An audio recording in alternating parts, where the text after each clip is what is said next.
مين قالك عشان ناكل شاورما سوري لازم يبقى عندنا عيش سوري او حتى عيش تورتيلا؟ تعالي، ده احنا هنعملها النهارده بطريقه مصري على اصولها، بعيش محمص بقى وريحته هتجيب اخر الشارع. وهنعمل مع بعض كمان التوميه، وايه، من غير زبادي ولا مايونيز، هنعمل توميه اقتصاديه 100%. يلا بقى، في الاول ما تنسينيش كده باللايك وشير، وهستنى تفاعلك على الفيديو. يا سلام بقى لو دوستي على سبسكرايب وفعلتي زر الجرس عشان كل ما انزل فيديو جديد يوصل لكم. تتفرجوا على الفيديو ما بتشتركوش، معظم الناس اللي بتتفرج ما بتشتركش في القناة ومش مشتركة عندي، وبتنسوني في اللايك. دوسوا يلا على اللايك وما تنسوش السبسكرايب، ويلا نبدأ على طول في وصفة النهاردة. معايا هنا هنعمل شاورما لحمة. معايا لحمة متقطعة، شاورما تقطيعة شاورما زي ما انت شايفة كده، شرايح رفيعة. تقدري ان انت تجيبيها تقطيعة شاورما كده من عند الجزار، او تجيبي مثلا تقطيعة بوفتيك وتقطعيها شرايح.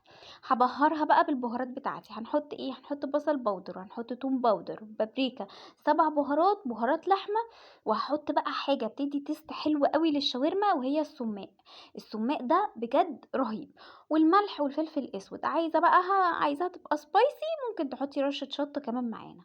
او حتى وانتي بعد كده في الاخر وهي على النار ممكن تقطعي سلايسات كده من فلفل يكون حامي. وهحط بقى الملح والفلفل الاسود اهو في الاخر. ومش هنسى الخل بيديها مع السماق كده مزازة حلوة قوي. ما تحطيش خل كتير، يعني مثلا بمقام 3 4 معالق كبار بس كده من الخل. انا هنا عشان الازازة عندي مخرومة خرم رفيع، فتحسي ان انا حطيت كمية، بس دول بما يعادل 3 4 معالق كبار من الخل.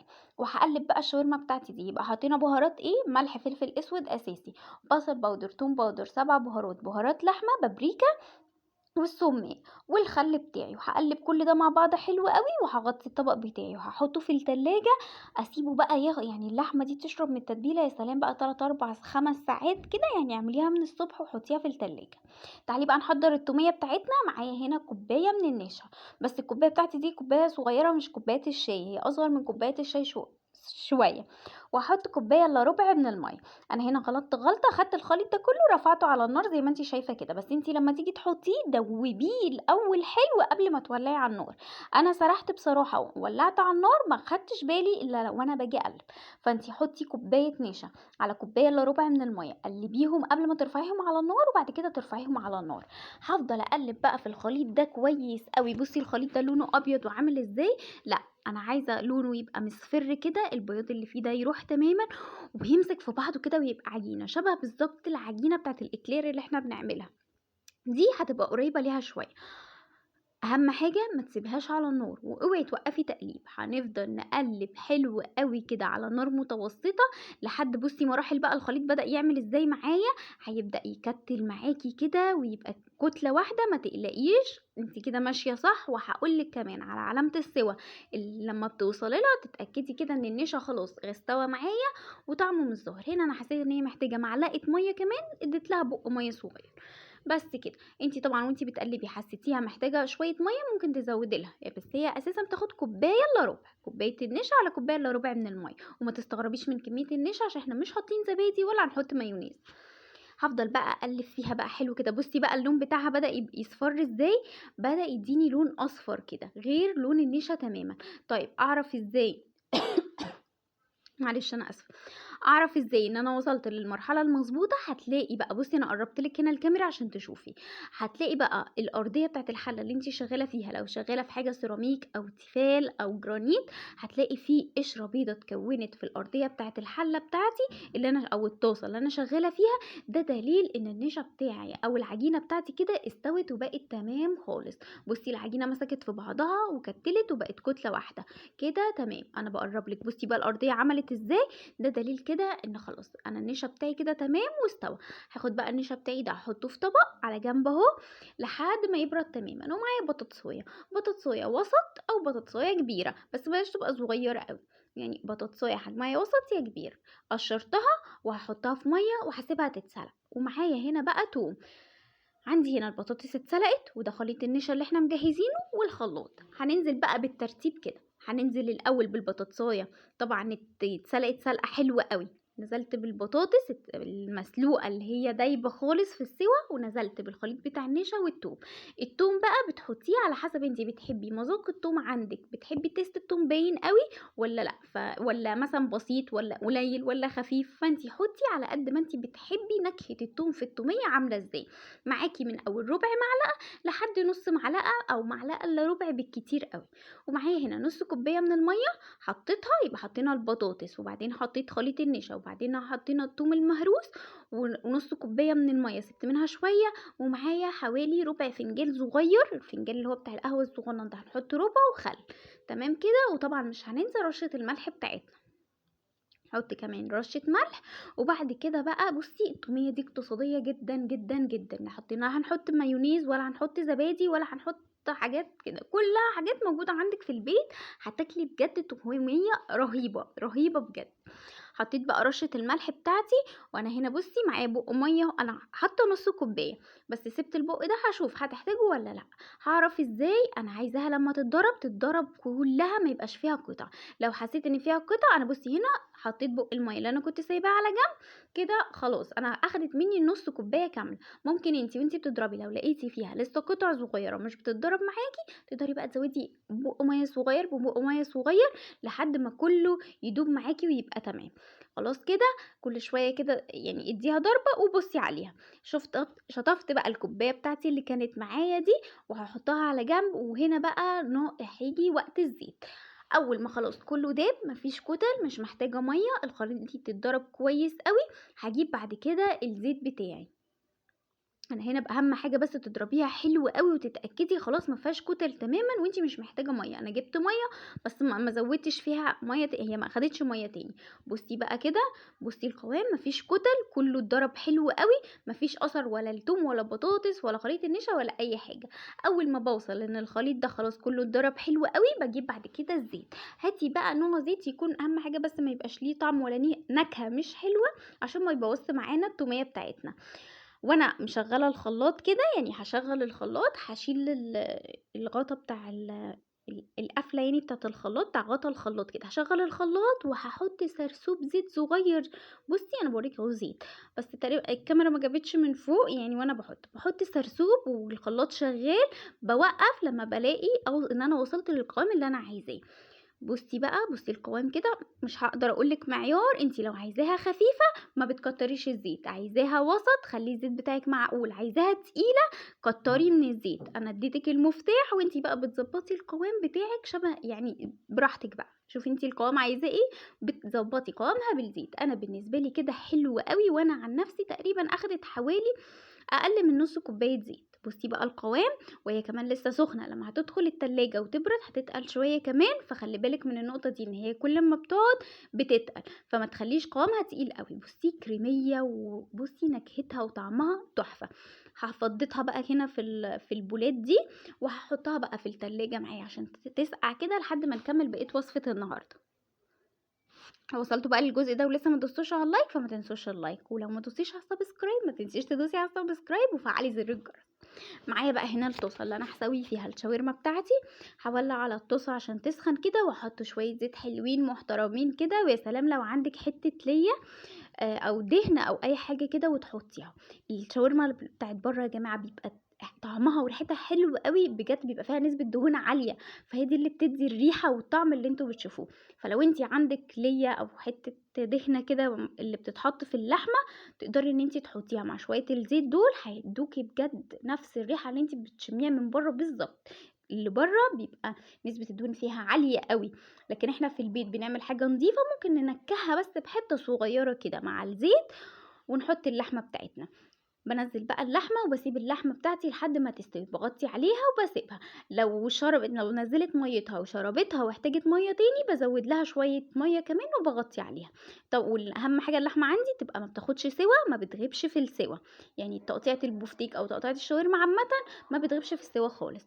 جهزت بقى الخضار اللي هنزله على الشاورما. معايا هنا كميه من البصل قطعتها جوانح كده او سلايزات رفيعه، يعني ما تقطعهاش سلايزات تخينه، خليها رفيعه. قطعت البصل ومعايا فلفل رومي كمان هقطعه شرايح برضو نفس التقطيعه بتاعه البصل. عايزه تحطي فلفل الوان مفيش مشكله، انا كان عندي فلفل رومي اخضر بس فاستخدمت قرنين فلفل رومي قطعتهم كده زي ما انت شايفه. وهقطع كمان طماطم، بس يفضل في الطماطم ان انت تاخدي طماطم جامده، او لو هي طريه شويه حاولي ان انت تفضي القلب بتاعها من الميه. هقطع، يبقى قطعنا بصل وفلفل وطماطم. لو عندك فلفل الوان احمر او اصفر عايزه تزوديه برضو مفيش مشكله. تعالي بقى نشوف اللحمه بتاعتنا. خلاص اللحمه كده خلاص ناقص لها تريكه بسيطه، حاجه بسيطه خالص وهنطفي عليها. هغطي عليها شويه كمان وبعد كده هرجع لها تاني. هنا بقى كنت خلاص اللحمه يعني بصي يا دوبك تقلبتين وهطفي عليها. نزلت بقى الخضار بتاعي اللي انا مقطعه على اللحمه، هديها تقلبتين هغطي عليها. بصي انا مش عايزه الخضار بتاعي يتهري، انا عايزاه يبقى ماسك نفسه، بس عايزه الشاورما تاخد من البصل والفلفل والطماطم اللي احنا حاطينها. فهغطي عليها ثواني بس، ثواني كله ياخد من طعم بعضه كده، والخضار بتاعي يطرى حاجه بسيطه، ما يبقاش مقرمش قوي وفي نفس الوقت ما يبقاش مهري. حاجه بسيطه هغطي عليها ويعني ثواني وانا واقفه مش هبعد عنها، يعني هغطي واسيبها ثواني كده كله ياخد من طعم بعض. وهتبقى كده الشاورما بتاعتي خلاص جاهزه يعني خلاص خلصت والتوميه جهزناها. تعالي بقى نعمل السندوتشات في العيش البلدي بتاعنا بطريقه حلوه قوي ولذيذه. هنا بصي الخضار مش مهري معايا، حتى الطماطم باين ان هي مش مهريه، الطماطم ماسكه نفسها والخضار ماسك نفسه، بس كله اخد من طعم بعض كده وشرب من بعض. بطفي بقى كده. وهنا كنت محمره شويه بطاطس، طبعا سندوتشات الشاورما ما تنفعش من غير البطاطس. ده عيش بلدي عادي خالص من اللي احنا بنجيبه من التموين، بفتحه يعني بفصل الوش عن الظهر كده زي ما انت شايفه. واحط بقى معلقه. بصي القوام بتاع التوميه بتاعتي رهيبه رهيبه بجد وطعمها تحفه، من غير بقى زبادي ومايونيز وحاجات كتير، لا بشويه نشا. كلنا عندنا نشا وكلنا عندنا بطاطسيه في البيت، عملنا احلى توميه. حطيت شويه بطاطس وهحط بقى شويه كده من الشاورما بتاعتي وهلف الساندوتش ده. هنحمصه بقى بطريقه حلوه قوي بجد. لو جربتي الطريقه دي مش هتحتاجي ان انت تجيبي ولا عيش سوري ولا عيش تورتيلا ولا اي حاجه من العيش دي، هنعمله على طول بالعيش البلدي بتاعنا. ده عيش بلدي كمان، ده مش عيش الابيض اللي بيتباع في الافران، ده العيش البلدي بتاع التموين بتاعنا. تعالوا بقى نعمل سندوتش كمان كده. بحط توميه، تقدري على فكره الشاورما كمان تحطي عليها معلقه طحينه لو حابه، بس انا بصراحه استكفيت قوي بطعم الشاورما، مش عايزه حاجه يعني تخش في ميكس معاه. حابه ان انا استمتع بطعم التوميه كده لوحده. حطيت بقى شويه البطاطس برضو، هنزل بشويه من الشاورما وهلف السندوتش. اهم حاجه بس وانتي بتلفي السندوتش لفيه حلو كده يعني، ما تسيبوش مفرغ كده يعني. بصي وانتي بتلفي قفلي عليه حلو.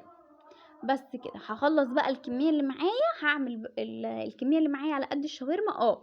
بصي بقى ده الساندوتش. لو انتي مش حابه تفصلي العيش برضو تقدري ان انتي تعملي ساندوتش عادي كده خالص. قسمت الرغيف بتاعي بالنص كده، وهحط برضو شويه من التوميه وشويه من البطاطس وشويه من الشاورما، هوزعهم كده في الرغيف بتاعي وهنحمصه برضو وهنبصي وهندلعه زيه زي التاني. تقدري بقى انتي تعملي الطريقه دي او تعملي الطريقه دي براحتك. الطريقة دي فيها شبه شوية من الحواوشي الكهراوي، بس احنا في اسكندرية بقى بصراحة بنحب الحواوشي بتاعنا بتاع العجين. فلو انتي بقى ليكي في الحواوشي الكهراوي فالطريقة دي قريبة منه شوية. هنا بقى كنت حاسه السندوتشات بتاعتي كلها عملت نصين، وعملت الساندوتش الرول العادي، ولسه بقى معايا توميه هنسيبها على جنب عشان نغمس منها واحنا بناكل. تعالوا بقى انا نحمص العيش تحميصه حلوه قوي. جبت بقى طاسه عندي، حطيت فيها مكعب زبده كده وهسيبه على نار وسط، وهسيب مكعب الزبده ده لحد ما يسيح. وهبدا ارص العيش بتاعي. طبعا عايزه تستخدمي على جريل مفيش مشكله، بس انا بصراحه يعني طلعت دي على طول. الجريل بجد بمعاناه عشان تنظيفه بيبقى صعب جدا، فبصراحه بقيت نادر قوي لما بقيت بشتغل فيه. هرص بقى السندوتشات بتاعتي دي، واهم حاجه بقى لما نيجي نرص السندوتشات اضغطي عليها بقى بايدك بسكينه باي حاجه، اضغطي عليها كده عشان العيش يشرب من الزبده ده ويتحمص. بصي هتلاقي لون العيش عندك بقى رهيب وريحته حلوه قوي وطعمه حلو، يعني طعم الزبده بتديله نكهه. في ناس بيحمصوه في الزيت، بس انا بصراحه مش بحب الزيت. الزبده بتديله نكهه وطعم ولون حلوين قوي. جربي انك تحمصي العيش كده في الزبده بجد بيبقى تحفه.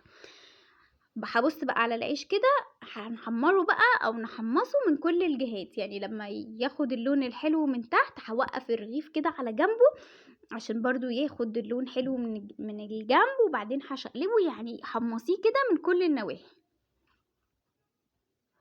هنا بقى هاوقّفه كده جنب بعض عشان ياخد اللون، وبعد كده هارجع بقى أنيّمه تاني على الناحية التانية، بس أنا عايزة أورّيكِ بقى اللون الحتّة اللي اتحمّصت عاملة إزاي. لمّا باحس إن خلاص الصينية ما فيهاش زبدة أو حاجة، بابدأ أزوّد مكعب زبدة كده صغير، وباحرّك الصينية عشان أوزّع الزبدة وكلّه ياخد من الزبدة، يعني ما يبقاش في حتت في الصينية ما فيهاش زبدة. عشان أنا عايزة العيش يشرب من الزبدة ويتحمّص. بُصّوا بقى اللون بتاعه بقى عامل إزاي، تحفة والّا ريحته بقى وطعمه مش قادرة أوصف لكم، أنا هاسيبكم أنتم تجرّبوا وتقولوا لي، بس أهم حاجة بقى تضغطي عليه كده. أنا جِبت دي عشان العيش من الحتّة اللي اتحمّصت بقت سخنة، تضغطي عليه كده عشان ياخد اللون الحلو ده والتحميصة الحلوة دي. هاطلّع اللي بيخلص باطلّعه وباحط غيره، وزي ما قُلت لِك كل ما باحس إن الصينية بتاعتي ما فيهاش زبدة، باحط حتت صغنّنة كده من الزبدة، وحرّكي بس الصينية عشان الزبدة كلّها توصل لكل الساندوتشات، لحد ما أخلّص الساندوتشات بتاعتي كلّها. أنتِ شايفة الصينية ما شاء الله كانت بتاخد 4 مع بعض، فهتنجزي بسرعة مش هتاخدي وقت. ولو عندِك صينية أكبر بقى وعاملة ساندوتشات أكتر، يعني خُدي صينية أكبر عشان ترصي فيها عدد أكبر. هنا بقى كنت خلّصت خلاص، بُصّي بقى التومية عاملة إزاي رهيبة، والساندوتشات القنصص أهي والرول أهو. تعالي بقى نقطع كده. ياه! كان نفسي أسمّعِك صوت بجد الخرفشة بتاعة الساندوتش من برّه، القرمشة بتاعته رهيبة. والساندوتش محشي، بُصّي محشي بضمير، اللحمة بتبُظ منه. غمّسي بقى في التومية وهتاكلي أحلى ساندوتشات شاورما سوري، بس بالطريقة بقى المصرية بتاعتنا، وألف هنا وشفا.